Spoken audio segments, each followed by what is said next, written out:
जय हिंद बच्चों, कैसे हैं आप लोग? ठीक हैं?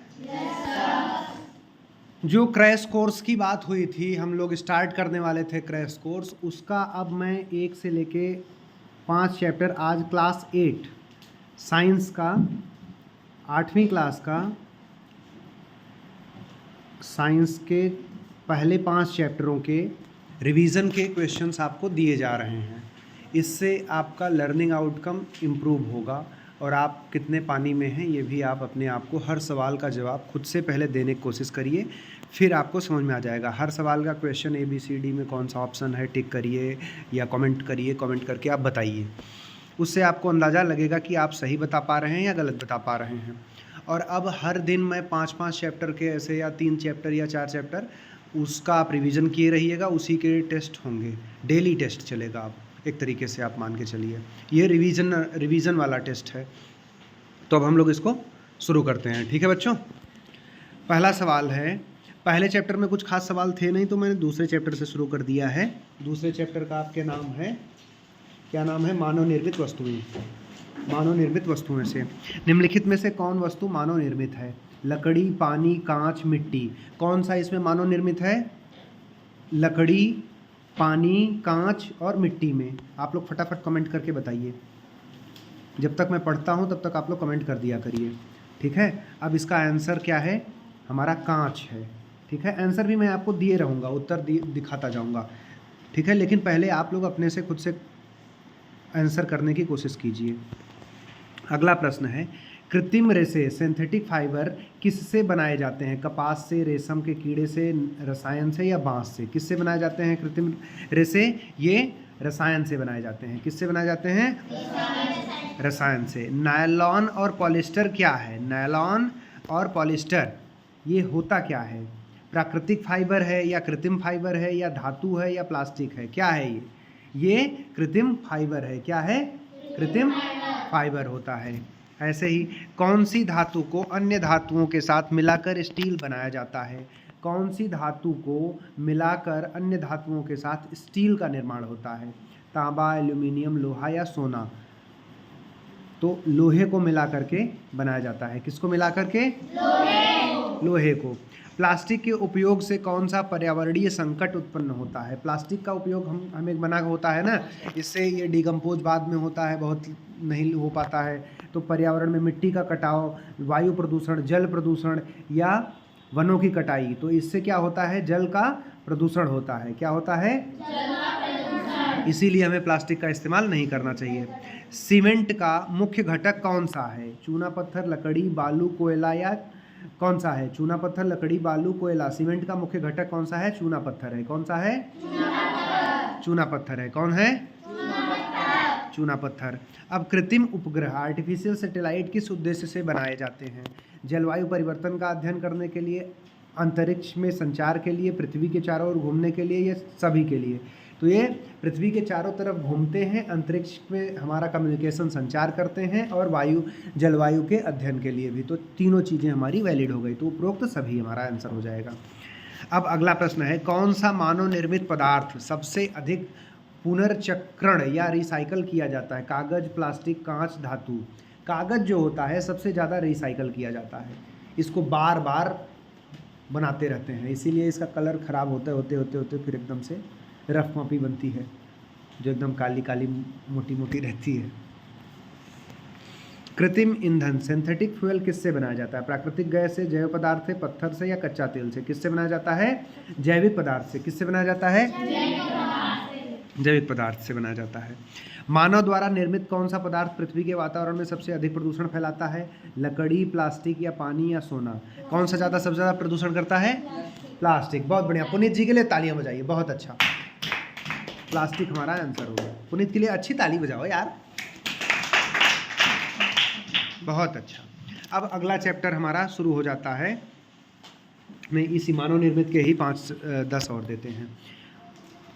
फाइबर ऑप्टिक्स किस क्षेत्र में उपयोग किया जाता है? कृषि में, संचार इंटरनेट में, भवन निर्माण में या खेलकूद में? तो संचार इंटरनेट में फाइबर ऑप्टिक्स होता है, जिससे वाईफाई और ये सारी कनेक्टिविटी वाला चलता है। लेड क्या होती, पूरा फॉर्म क्या है? LED एलईडी जो होता है लाइट एनर्जी डिवाइस होता है, लाइट इमिटिंग डायोड होता है, laser emitting device, long energy diode. तो लाइट इमिटिंग डायोड होता है, क्या होता है? Light emitting diode. इसका फुल फॉर्म याद कर लो, लाइट इमिटिंग डायोड। और ये आप लोग सब जब देखोगे वीडियो में तो सब पढ़ लेना। कृत्रिम सैटेलाइट उपग्रह का सबसे पहला उपयोग किसने किया था? अमेरिका ने, रूस ने, भारत ने, चीन ने। तो रूस ने किया था। किसने किया था? कृत्रिम सैटेलाइट का पहला इस्तेमाल रूस ने किया था। प्लास्टिक किससे बनाया जाता है? कपास से, पेट्रोलियम उत्पादन से, पेट की छाल से या कांच से? किससे बनाया जाता है? प्लास्टिक जो होता है पेट्रोलियम उत्पादों से बनाया जाता है। किससे बनाया जाता है? किस मानव निर्मित वस्तु का उपयोग पानी को शुद्ध करने के लिए किया जाता है? पानी को ठीक करने के लिए किसका प्रयोग किया जाता है? देखो, प्लास्टिक का या एक्टिवेटेड कार्बन का या कांच का या नायलॉन का? तो एक्टिवेटेड कार्बन का इस्तेमाल पानी को साफ करने के लिए, शुद्ध करने के लिए किया जाता है। सौर सेल किस ऊर्जा को विद्युत ऊर्जा में परिवर्तित करता है? यांत्रिक ऊर्जा, सौर ऊर्जा या रासायनिक ऊर्जा? सौर ऊर्जा। बीच में डिस्टर्ब हो जाता है। सिंथेटिक कहाँ थे हम लोग? सौर सेल किस ऊर्जा को विद्युत ऊर्जा में परिवर्तित करता है? यही था ना। यांत्रिक ऊर्जा, सौर ऊर्जा, जल ऊर्जा या रासायनिक ऊर्जा? तो सौर ऊर्जा को ही परिवर्तित करता है वो। कौन सी धातु सिंथेटिक पॉलीमर नहीं है? तो रेशम, नायलॉन, पॉलिस्टर, रेशम या एक्रेलिक? तो रेशम। कृत्रिम चुंबक का उपयोग किसके लिए, किस में किया जाता है? किचन के बर्तन में, बिजली के मोटर में, प्लास्टिक के बोतलों में, खेती के उपकरण में? तो बिजली के मोटर में। कृत्रिम रेशों का उपकरण का कृत्रिम रेशों का कौन सा उदाहरण है? एग्जाम्पल कौन सा है? जूट, कपास, नायलॉन, ऊन? कौन सा है? नायलॉन। कौन सा है? नायलॉन। कृत्रिम सैटेलाइट का उपयोग निम्नलिखित में से किसमें किया जाता है? मौसम पूर्वानुमान, भू मानचित्र, अंतरिक्ष अनुसंधान या उपरोक्त सभी? अभी हम लोगों ने देखा था कृत्रिम सैटेलाइट का सारे के लिए इस्तेमाल होता है, तो सभी के लिए इस्तेमाल होता है, उपरोक्त सभी। अब आप लोग परमाणु संरचना वाले सवाल सुनिए। अगला पाठ 3 का परमाणु की संरचना, वो पाठ अगर आपने ध्यान से पढ़ा होगा तो आप इस सवालों के सारे सवालों के जवाब दे पाएंगे। परमाणु का सबसे छोटा कण कौन सा होता है? न्यूट्रॉन, प्रोटॉन, इलेक्ट्रॉन या न्यूक्लियस? तो इलेक्ट्रॉन होता है। कौन सा होता है? इलेक्ट्रॉन। 8th क्लास की किताब में है। प्रोटॉन का कौन सा आवेश होता है? धनात्मक, ऋणात्मक, उदासीन या कोई आवेश नहीं? प्रोटॉन का तो क्या होता है? पॉजिटिव होता है, तो धनात्मक होता है। क्या होता है? धनात्मक। न्यूट्रॉन का क्या, न्यूट्रॉन का आवेश क्या होता है? धनात्मक, ऋणात्मक, उदासीन या कौन सा नहीं? तो न्यूट्रॉन तो कुछ नहीं होता, उदासीन होता है, न्यूट्रल होता है। देखो, प्रोटॉन जो होता है पी से होता है तो पॉजिटिव वाला होता है, पॉजिटिव। ई से इलेक्ट्रॉन का निगेटिव होता है, ऋणात्मक। और जो न्यूट्रॉन होता है इसके ऊपर जीरो लगा रहता है तो ये उदासीन होता है। क्या होता है? उदासीन। मतलब कोई इसका वो नहीं होता है, जीरो, कोई चार्ज नहीं होता है, इस पर कोई आवेश नहीं होता है। परमाणु का केंद्र कौन सा भाग होता है? परमाणु के केंद्र में, जो परमाणु अगर ऐसा है तो उसके केंद्र में कौन सा होता है? इलेक्ट्रॉन, न्यूट्रॉन, प्रोटॉन या सेल? तो क्या होता है? न्यूक्लियस होता है। क्या होता है? न्यूक्लियस होता है, एटम का न्यूक्लियस। इलेक्ट्रॉन कहाँ स्थित होता है? न्यूक्लियस के भीतर या न्यूक्लियस के चारों ओर? प्रोटॉन के भीतर या न्यूट्रॉन के भीतर? तो न्यूक्लियस के चारों ओर प्रोटॉन होता है। प्रोटॉन कहाँ होता है? न्यूक्लियस के। इलेक्ट्रॉन कहाँ होता है? न्यूक्लियस के चारों ओर। न्यूक्लियस में कौन कौन से कण पाए जाते हैं? प्रोटॉन, न्यूट्रॉन या प्रोटॉन, न्यूट्रॉन दोनों? तो प्रोटॉन और न्यूट्रॉन दोनों पाए जाते हैं न्यूक्लियस के अंदर। ये अगर एटम है, परमाणु है, ठीक है, तो ये और न्यूक्लियस है, ठीक है, तो इसी न्यूक्लियस के अंदर ये आपका प्रोटॉन हो जाएगा और ये न्यूट्रॉन हो जाएगा और ये आपका इलेक्ट्रॉन हो जाएगा इसके चारों तरफ, ठीक है, ऐसे ऐसे ऐसा। समझ में आया? माइनस से जो हमने दिखाया है ये इलेक्ट्रॉन है और जो ये प्लस वाला प्रोटॉन है और ये शून्य जो मैंने लिखा है नीले वाले से, ये हमारा न्यूट्रॉन है। किस वैज्ञानिक ने परमाणु मॉडल का प्रस्ताव किया? डाल्टन, रदरफोर्ड या थॉमसन या नील बोर्स? तो डाल्टन ने किया था। किसने किया था? डाल्टन। इलेक्ट्रॉन पर कौन सा आवेश होता है? धनात्मक, ऋणात्मक या उदासीन? अभी हमने बताया कौन सा होता है? ऋणात्मक। इलेक्ट्रॉन पे ऋणात्मक होता है। हमने न्यूट्रॉन का बताया था उदासीन। प्रोटॉन और इलेक्ट्रॉन को सामूहिक रूप से क्या कहा जाता है? न्यूक्लियस, न्यूट्रियॉन या इलेक्ट्रॉन या परमाणु। तो न्यूक्लियॉन कहा जाता है। क्या कहा जाता है? न्यूक्लियॉन कहा जाता है। क्या कहा जाता है? न्यूक्लियॉन।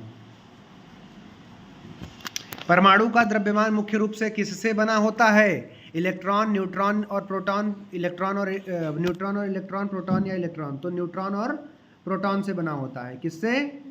न्यूट्रॉन और प्रोटॉन से। क्यों? क्योंकि वही जो सेंटर में बीच में पाया जाता है, जो प्लस और जीरो वाला आवेश था, वही वाला। बाकी ये तो साइड साइड में इलेक्ट्रॉन होता है, उसका उतना वेट नहीं होता है। इलेक्ट्रॉनों की संख्या किसके बराबर होती है? इलेक्ट्रॉनों की संख्या न्यूट्रॉन के बराबर होती है, प्रोटॉन के या न्यूक्लियस के या आवरण के। तो प्रोटॉन की संख्या के बराबर इलेक्ट्रॉन की ही संख्या। जितने इलेक्ट्रॉन होंगे उतने ही प्रोटॉन होंगे। न्यूक्लियस की खोज किसने, न्यूट्रॉन की खोज किसने की थी?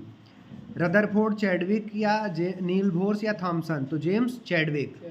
ईंटा पर नाचे, एक ट्रिक है, मैं बता रहा हूं। ईंटा पर नाचे। ई से इलेक्ट्रॉन, टी से थॉमसन, पी से प्रोटॉन, र से रदरफोर्ड। ठीक है। नाचे, ना से न्यूट्रॉन और च से चैडविक। ठीक है। ईंटा पर नाचे।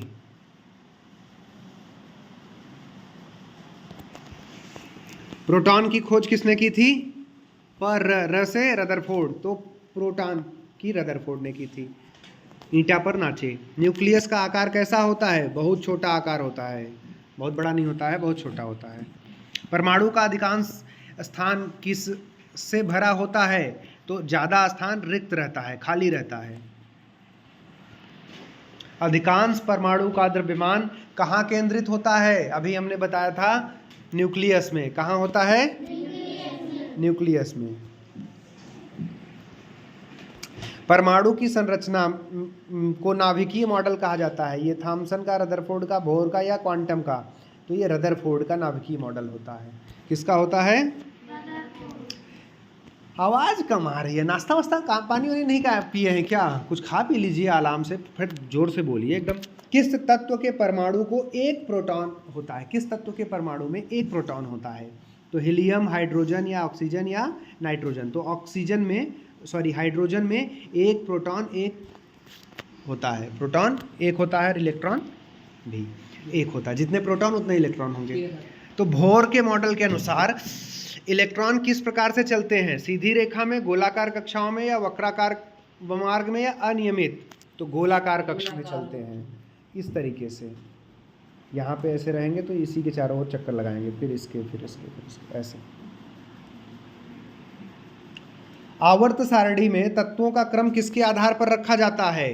परमाणु संख्या, द्रव्यमान, परमाणु द्रव्यमान या इलेक्ट्रॉन की संख्या, तो या न्यूट्रॉन की संख्या के आधार पे। तो परमाणु की संख्या के आधार पे आवर्त सारणी बनाई गई है। एटॉमिक नंबर के आधार पे बनी है। किसके आधार पे? हाँ, परमाणु संख्या। न्यूट्रॉन किससे बने होते हैं? इलेक्ट्रॉन से, प्रोटॉन इलेक्ट्रॉन से या क्वार्क से या अणुओं से? तो क्वार्क से बने होते हैं न्यूट्रॉन। न्यूट्रॉन किसके बने होते हैं? क्वार्क से। रदरफोर्ड के परमाणु मॉडल में क्या कमी थी? रदरफोर्ड के परमाणु मॉडल में क्या कमी थी? तो न्यूक्लियस की खोज नहीं थी, या इलेक्ट्रॉन की स्थिति स्पष्ट नहीं थी, प्रोटॉन का आवेश गलत था, या इलेक्ट्रॉनों की गति की व्याख्या सही नहीं थी। तो व्याख्या सही नहीं थी। इलेक्ट्रॉनों के गति की व्याख्या ठीक नहीं थी, यही कमी उनके अंदर थी, नहीं तो उनका मॉडल बाकी ठीक था। प्रोटॉन का द्रव्यमान किसके बराबर होता है? न्यूट्रॉन के द्रव्यमान के बराबर, या इलेक्ट्रॉन के, या न्यूक्लियस के, या परमाणु के? अभी हमने बताया था इलेक्ट्रॉन और प्रोटॉन। प्रोटॉन का जो द्रव्यमान होता है वो न्यूट्रॉन के द्रव्यमान के बराबर होता है। किसके होता है? और जो संख्या हमने बताई थी वो बताई थी इलेक्ट्रॉन और प्रोटॉन का संख्या सेम होता है, नंबर सेम होगा, लेकिन अगर वेट की बात करेंगे द्रव्यमान की, तो प्रोटॉन का द्रव्यमान न्यूट्रॉन के द्रव्यमान के बराबर होगा, और प्रोटॉन का अगर संख्या प्रोटॉन की कहेंगे तो इलेक्ट्रॉन के बराबर होगी, अगर द्रव्यमान कहेंगे तो न्यूट्रॉन के बराबर होगा प्रोटॉन का। ठीक है। परमाणु अधिक परमाणु मॉडल को क्या कहा जाता है, आधुनिक परमाणु मॉडल को क्या कहा जाता है? Thompson model, Bohr model, quantum mechanic, Rutherford. तो क्वांटम मैकेनिकल मॉडल कहा जाता है। क्या कहा जाता है? Quantum mechanical model. कौन सा कण सबसे हल्का होता है? Proton, neutron, electron, nucleus. तो इलेक्ट्रॉन सबसे हल्का होता है। क्या होता है सबसे हल्का? इलेक्ट्रॉन सबसे हल्का होता है। आवर्त सारणी में प्रथम तत्व कौन सा है? Helium, hydrogen, oxygen. तो जिसका 1 नंबर पे अभी हमने देखा था, न्यूट्रॉन और प्रोटॉन की संख्या 1 थी। प्रोटॉन की संख्या कितनी थी? 1 थी। इलेक्ट्रॉन और प्रोटॉन, तो वो हाइड्रोजन था। तो हाइड्रोजन, इसीलिए हम सबसे पहले H1 पढ़ते हैं, हाइड्रोजन। न्यूक्लियस में प्रोटॉन और न्यूट्रॉन किस बल से बंधे होते हैं? जिस बल से बंधे होते हैं उसका क्या नाम है? विद्युत बल, गुरुत्वाकर्षणीय बल, या परमाणु बल, या चुंबकत्व बल। तो परमाणु बल। कौन सा? हम परमाणु की बात कर रहे हैं तो परमाणु बल से। अगर विद्युत, इलेक्ट्रिसिटी की बात होती तो विद्युत बल। और अगर पृथ्वी से हम लोग बंधे हुए हैं, हम लोग उड़ नहीं जा रहे हैं, ये गुरुत्वाकर्षण बल की वजह से। अगर गुरुत्वाकर्षण बल ना हो तो हम सब उड़ जाएं। क्यों बिटिया? उड़ जाए ना? बिटिया तो उड़ गई है। परमाणु का सबसे महत्वपूर्ण भाग क्या है? Proton, nucleus, electron, neutron. तो न्यूक्लियस है सबसे महत्वपूर्ण भाग। उसी न्यूक्लियस के अंदर क्या पाया जाता है? देखो, आपको बोर्ड पे मैं समझा दे रहा हूँ। ये है एटम, इसके अंदर ये पॉजिट्रॉन और जीरो, यहाँ आसपास सब माइनस वाला इलेक्ट्रॉन रहेगा। ठीक है, ये इलेक्ट्रॉन है, ये पॉजिटिव है, ये N है। ठीक है, तो सारा वेट, वजन जो है उसका यहीं पाया जाता है। ठीक है, बीच में अंदर।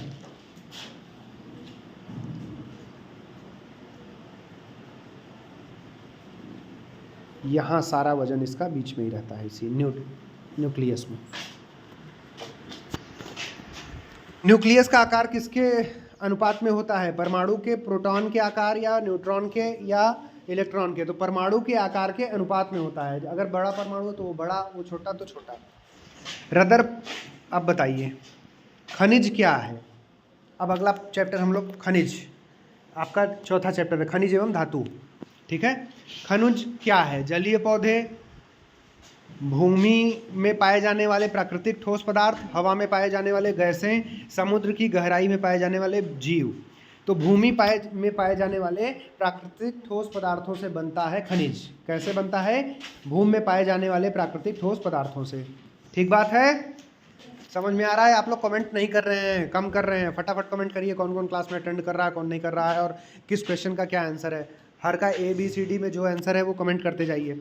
निम्नलिखित में से कौन सा धातु है? Sodium, carbon, silicon, sulphur.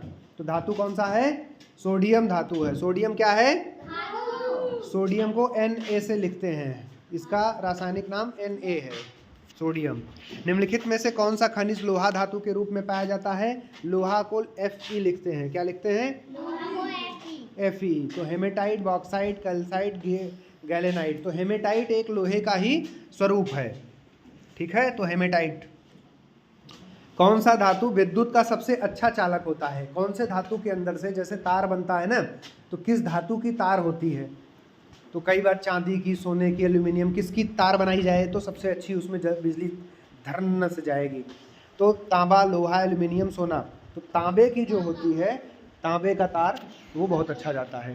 तार जो प्लास्टिक का होता है उसके अंदर काट के देखो ना, तो तांबे के होते हैं। हाँ, तो वो तांबा बहुत अच्छा जाता है। बॉक्साइट किस धातु का प्रमुख अयस्क है? तांबा, एल्यूमिनियम, लोहा, सोना। तो एल्यूमिनियम का अयस्क क्या है? बॉक्साइट है। क्या है? निम्नलिखित में से कौन सा खनिज सिल्वर धातु के रूप में पाया जाता है? सिल्वर धातु के रूप में किसका खनिज पाया जाता है? गैलेना, पायराइट, अर्जेटाइट या कैल्साइट। कौन सा पाया जाता है? अर्जेटाइट। क्या पाया जाता है? अर्जेटाइट। किस धातु का उपयोग बिजली के तार बनाने में किया जाता है? बताइए। सोना, तांबा, एल्यूमिनियम, लोहा। अभी हमने बताया। Very good. तांबा। सबके लिए तालियां। तांबा, तालियां। कौन सा धातु सबसे हल्का है? लोहा, सोना, प्लेटिनम, एल्यूमिनियम। तो हल्का सबसे कौन सा है? एल्यूमिनियम। कौन सा है? एल्यूमिनियम। एल्यूमिनियम को Al लिखते हैं। क्या लिखते हैं? Al। खनिज किस प्रकार के होते हैं? धात्विक, अधात्विक, गैसीय, ठोसी, या ठोस, तरल, या कार्बनिक, अकार्बनिक। तो किस धात्विक और अधात्विक, कुछ धात्विक होते हैं कुछ अधात्विक होते हैं खनिज। धातु के प्रमुख गुण कौन कौन से होते हैं? कठोरता और चमक, विद्युत चालकता, तन्यता और लचीला, उपरोक्त सभी। तो सभी होते हैं। कुछ धातु जो होते हैं कठोर होते हैं, कुछ चमकदार होते हैं, विद्युत चालक भी होते हैं, तन्यता भी होती है, लचीलता भी होती है। सब में सारे गुण पाए जाते हैं सारे धातुओं में। कौन सा खनिज नमक बनाने के लिए उपयोग किया जाता है? हेमेटाइट, सिलिका, हलाइट या गैलाइट। तो हलाइट का उपयोग खनिज बनाने में ये ऐसा खनिज है जिसका नमक बनाने में प्रयोग किया जाता है। लोहा किस खनिज से प्राप्त होता है? बॉक्साइट, हेमेटाइट, कैल्साइट या पैराइट। अभी हमने पढ़ा हेमेटाइट। सोना किस खनिज से पाया जाता है? Hematite, bauxite, calcite, chrysolite. तो क्राइसोलाइट से। निम्नलिखित में से कौन सा धातु सबसे अधिक मेलेबल या तन्य होता है, जिसे लंबा खींच के तान के बड़ा किया जा सकता है? तो सबसे ज़्यादा होता है लोहा, तांबा, सोना या एल्यूमिनियम। तो सबसे ज़्यादा तन्ने वाला कौन सा होता है? सोना होता है। इसीलिए सोने का कुछ भी आभूषण कितना छोटा छोटा उसमें नक्काशी करके बना दिया जाता है। ठीक है, 1 ग्राम का कहो तो 1 ग्राम का भी आपको बना देंगे कान का। 4 ग्राम का कहोगे 4 ग्राम का, दिखाई भले ना दे, बन जाएगा ठीक है। कई बार आजकल लोग छोटा छोटा पहनने लगे हैं कानों में, नाक में, मुंह में, मतलब मुंह में नहीं, हाँ सोना महंगा हो गया है। हंस रहे हो आप लोग। खनिज की पहचान किस आधार पर की जाती है? रंग और कठोरता, क्रिस्टल संरचना, चमक या उपरोक्त सभी। सभी के आधार पर की जाती है। निम्नलिखित में कौन सा अधातु है? लोहा, सल्फर, तांबा, एल्यूमिनियम। सल्फर अधातु है। कौन अधातु है? कौन सा खनिज ग्रेफाइट का मुख्य स्रोत है? बॉक्साइट, कार्बन, हेमेटाइट या कैल्साइट। तो कार्बन ग्रेफाइट का मुख्य स्रोत है। पेंसिल की जो अंदर काली काली निकलती है, पेंसिल की, कच्ची पेंसिल की, वो क्या है? ग्रेफाइट ही तो है। ये ऐसे पेंसिल होती है, उसके अंदर ये जैसे काला काला ये रहता है, ये निकलता है ना, तो उससे लिखते हैं तो वो ऐसा होता है, कार्बन होता है। किस धातु का उपयोग विमान बनाने में किया जाता है? लोहा, तांबा, एल्यूमिनियम, लोहा। तो विमान बनाने में एल्यूमिनियम का प्रयोग किया जाता है। किसका?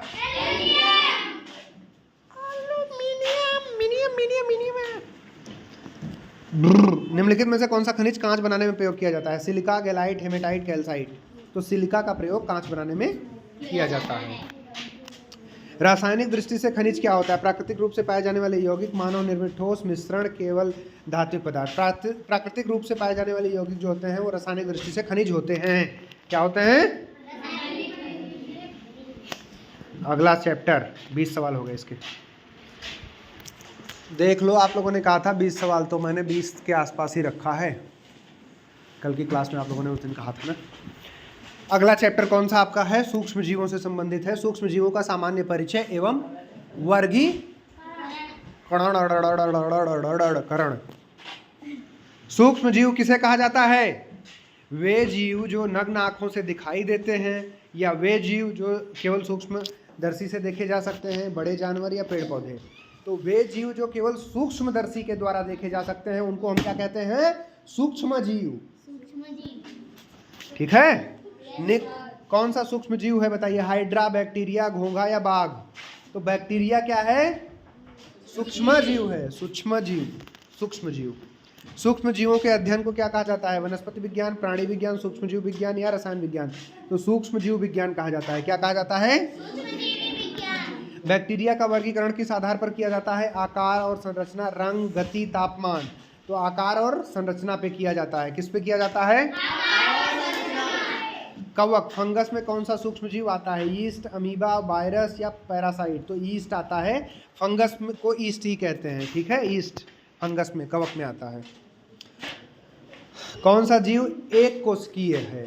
यूनिसेलुलर। कुकुरमुत्ता, मानव, अमीबा, शेर। तो अमीबा एक कोशिकीय है। अमीबा, पैरामीशियम ये एक कोशिकीय हैं, जिनमें एक कोशिका पाई जाती है। जिनमें एक से अधिक कोशिका पाई जाती है उनको बहुकोशिकी बोलते हैं। Multi cellular, unicellular. Multi cellular. Unicellular मतलब एक कोश की, मल्टी सेलुलर मतलब बहुकोश की। यूनिसेलुलर में अमीबा, पैरामीशियम ये सारी चीज़ें आती हैं, और मल्टी सेलुलर में इंसान, कुत्ता, कुकुरमुत्ता, बिल्ली, बकरी, मोंटी, अरुण सब आते हैं। वायरस का मुख्य गुण क्या है? यह केवल जीवित कोशिकाओं में ही विकसित होती है, हवा में फैलती है, सजीव निर्जीव दोनों होते हैं, या केवल पानी में रहते हैं। यह केवल जीवित कोशिकाओं में ही फैलती है। वायरस जिसको बोलते हैं, वायरस से हमें सर्दी हो जाती है ना, कौन सा वायरस होता है? राइनो वायरस ना, राइनो वायरस से हमें सर्दी होती है। आप लोग पढ़ नहीं रहे हो, मेहनत नहीं कर रहे हो।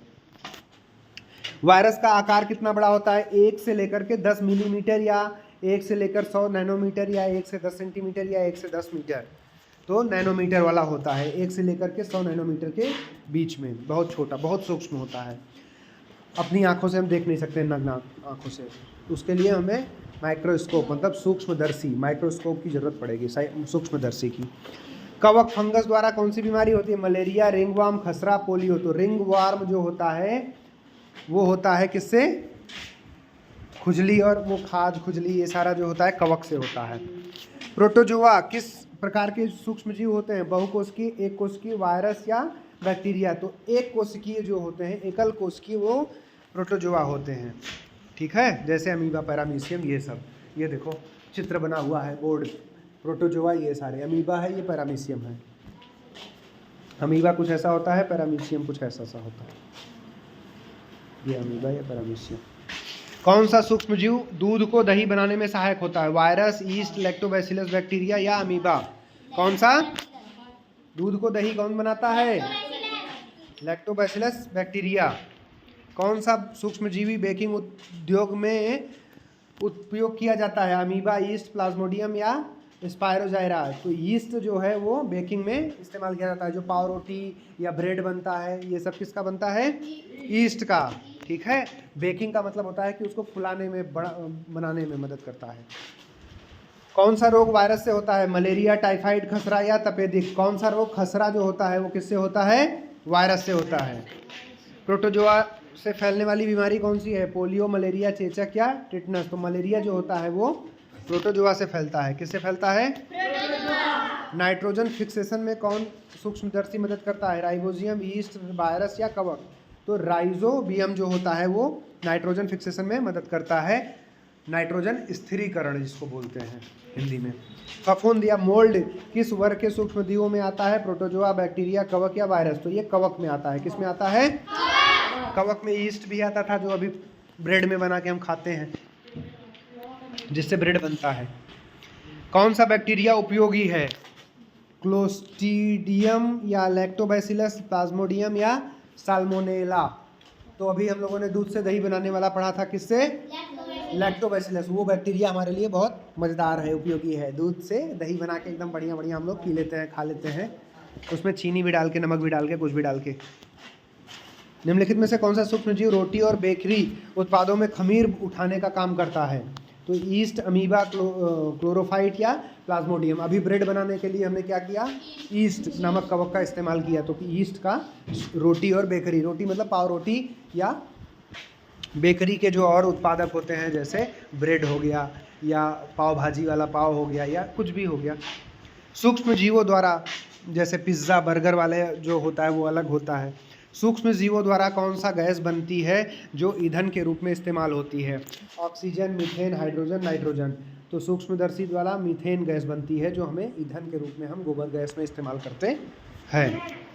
मलेरिया का रोग कौन सा सूक्ष्मजीव करवाता है, उसके कारण होता है? वायरस, बैक्टीरिया, प्रोटोजोआ या कवक? तो मलेरिया अभी हमने देखा था प्रोटोजोआ के कारण होता है। अब ये हमारा आज का सवाल यहीं समाप्त होता है, आज की क्लास का यहीं पे अंत होता है। लेकिन आप लोग ज़रूर बताइए कि आपको इस तरीके से हर चैप्टर से 8वीं, 6ठी, 7वीं, 8वीं तीनों क्लास के विज्ञान के 5-5 चैप्टर के सेट के मैं 20-20 सवाल आपको डेली करा दूंगा। तो 70, 80, 90 सवाल डेली हो जाएंगे आपके। तो एग्ज़ाम अब आपका नज़दीक आ गया है, तो आपका रिवीजन बहुत फास्ट हो जाएगा। जो सवाल आपको आते हैं वो सवाल तो आप सही कर रहे हो, जो नहीं आते हैं उसको एक सेपरेट नोट्स बना करके नोटबुक में अपने उसको लिख लीजिए, उसका आंसर, वो वीडियो को वहीं पे रोक करके सवाल लिखिए, उसका आंसर लिखिए और याद कर लीजिए। अगले ऐसे अब 80-100 सवाल मैं कराऊंगा रोज़, तो आपको कम से कम 60-70 सवाल ऐसे बनेंगे जो आपको आते होंगे, या जिसके 10-20 सवाल नहीं आ रहे हैं वो सारे लिखो उसको, और फिर जा कर के अपना कॉपी में अगले दिन सुबह उठ के उसको रिवाइज़ कर लो। ठीक है, ऐसे ही आप लोग करते रहिए, तब आपका सिलेक्शन फटाफट जल्दी होने की संभावना है। और साइंस का कंप्लीट हो जाए तब मैं जीके का अलग से स्टार्ट करूं, या वो भी साइमल्टेनियसली साथ साथ स्टार्ट कर दूं कि कल की क्लास में मैं 5 तक, 1 से 5 तक विज्ञान हो गया, कल 6 से 10 तक करवाऊंगा पाठ, चैप्टर 6 से 10वां, फिर ऐसे ही फिर 11 से 15, 4-5 दिन में ये कंप्लीट हो जाएगा। फिर हम लोग छठी का स्टार्ट करेंगे, फिर 7वीं का, तो ये कुल 15-20 दिन में संपन्न हो जाएगा। फटाफट फास्ट ट्रैक पे हम चलेंगे। ये है क्रैश कोर्स। क्या हुआ? चप्पल बोल गई इतनी तेज? क्या बात है। तो हम लोग इस तरीके से कर लेंगे। और इतिहास, भूगोल, नागरिक शास्त्र, इनका भी अगर शुरू करना हो तो नागरिक शास्त्र का तो मैंने सारा वीडियो आपका क्रैश कोर्स 3 वीडियो में ही, एक में छठी में, एक में 7वीं में, एक में 8वीं का करके रखा है, वो आप लोग चैनल में जाके देख सकते हो। तो ये साइंस का अलग से क्रैश कोर्स का तैयार कर दे रहे हैं, ये भी आप लोग देख लीजिए। ठीक है, थैंक यू सो मच। हंसते रहिए, मुस्कुराते रहिए। कल मुस्कुराइए।